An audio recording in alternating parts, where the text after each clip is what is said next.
Backstage is brought to you by Intel, makers of the amazing Pentium 2 processor. Despite that preseason injury, still the team's top tackler, Zach Thomas, subject of tonight's Backstage feature. Back to South Florida and Lesley.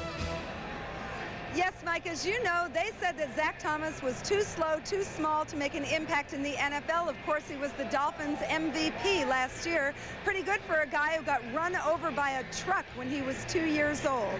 He is the pride of Pampa, Texas, a small, windswept town in the Panhandle, where Zach says you get dirt in your teeth when you smile. Come on in. This is my home. When we talked about getting together, I said, let me guess what your apartment looks like. Hey, that looks terrible right there. I bet it's a big leather couch, a giant TV screen, and a bunch of beer bottles.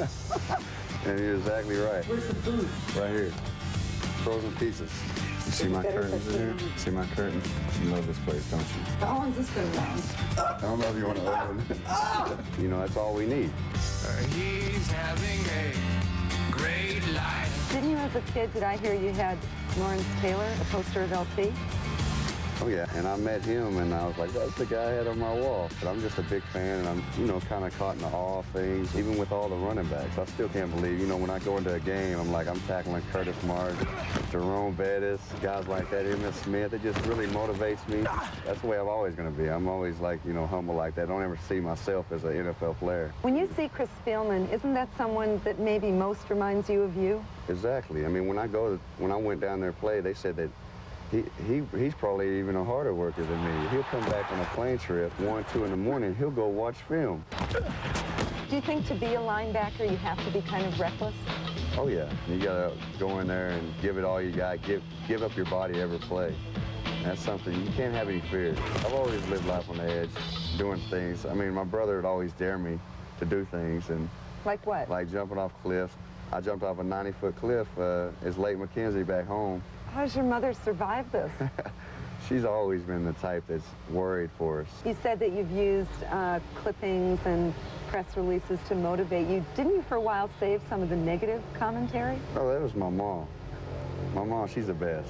Even coming in the NFL, she searched for so many different articles that would say that I'm undersized, I can't get off blocks, and she would send them to me. And I'm like, Mom, what are you doing, trying to break my confidence?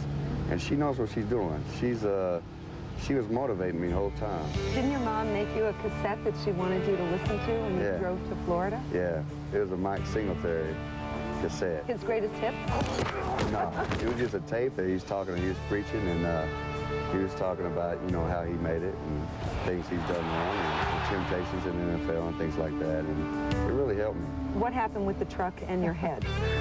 Well, when I was 2 years old, I was playing on the back of a tire with some toys, and my dad was working with some guy out at the farm, and he went and got in the truck, and he just backed up, and he backed up over me, and then he felt the bump after it came over me, and he punched it by panicking and ran me over twice. And a truck runs over your head? It went right over the center of it. My dad told me later on, he's like, you know, we knew you could take a hit when you got ran over by that truck, and we knew you were going to be a football player. What do you think it is that distinguishes you? I think my biggest thing is my first reaction, watching a lot of film, and I think that's what gets me there. I can be a half step ahead of another player before they even recognize the play. What was Jimmy like after that loss to Chicago? Is it better to die a small boy than... Oh, it wasn't good. He didn't, you know it's not good when he doesn't say anything. Oh, that's the worst? Yeah, oh, that's the worst. Even though he's not a big guy, he's the most intimidating guy I know, and he can give you that look that would just break you down. Is to play for him something special? Keyshawn Johnson told me, he said, I know I will go to a Super Bowl with Bill Parcells. I know with Coach Johnson, we will go to a Super Bowl. 1, 2, 3, go! He will make sure we go to a Super Bowl, even if it has to, he'll cut the whole team. He will make sure, he will.